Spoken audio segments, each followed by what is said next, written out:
ॐ श्री पञ्चवदनाय आञ्जनेयाय नमः। ॐ आञ्जनेयाय विद्महे महाबलाय धीमहि तन्नो हनुमः प्रचोदयात्।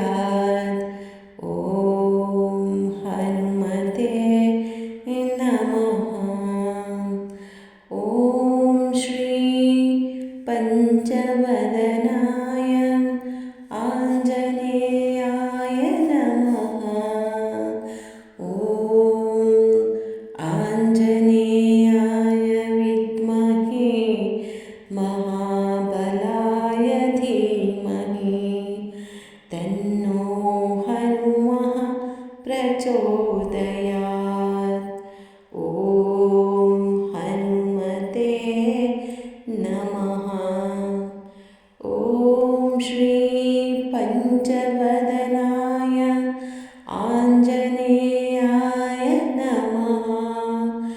ॐ आञ्जनेयाय विद्महे महाबलाय धीमहि तन्नो हनुमः प्रचोदयात्। ॐ हनुमते नमः।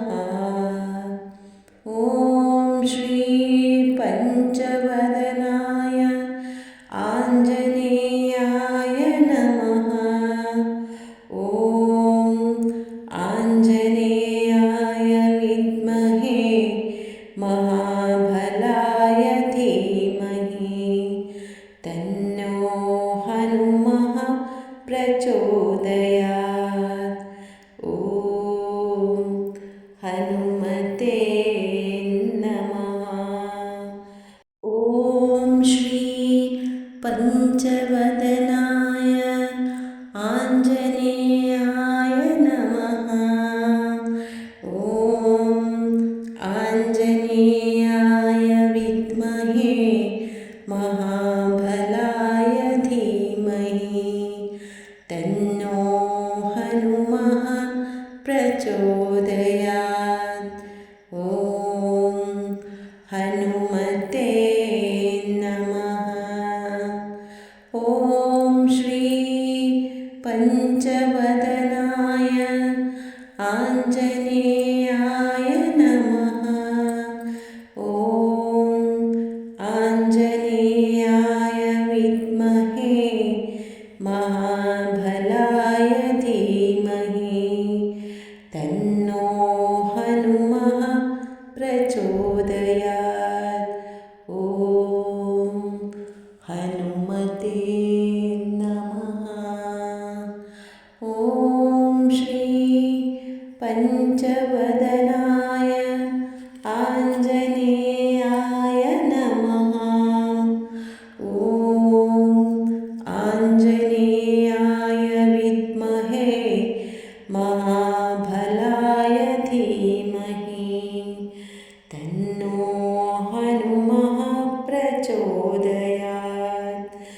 ॐ हनुमते नमः।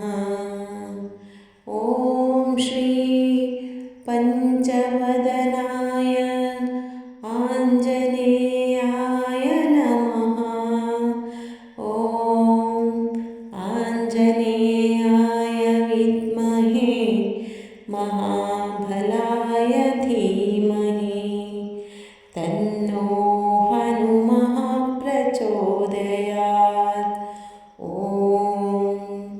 हनुमते नमः। ॐ श्री पञ्चवदनाय आञ्जनेयाय नमः।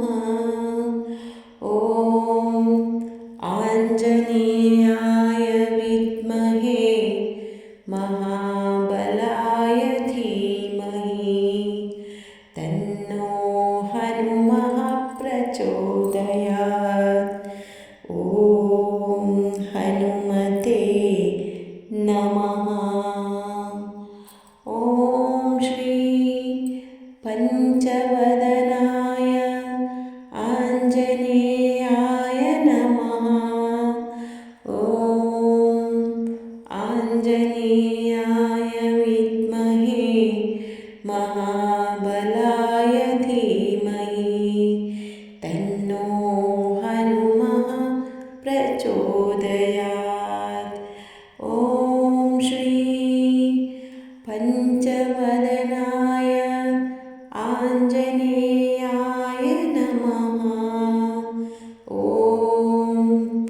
आञ्जनेयाय विद्महे महाबलाय धीमहि तन्नो हनुमः प्रचोदयात्। ॐ श्री हनुमते नमः। ಅಧಿಕ ಮಾಸದ ಕೊನೆಯ ಶನಿವಾರ ಈ ದಿನದಂದು ಪಂಚಮುಖಿ ಆಂಜನೇಯನ ಮಂತ್ರವನ್ನು ಕೇಳಿ ನಿಮ್ಮ ಜೀವನದ ಕಷ್ಟವನ್ನು ಪರಿಹಾರ ಮಾಡಿಕೊಳ್ಳಿ.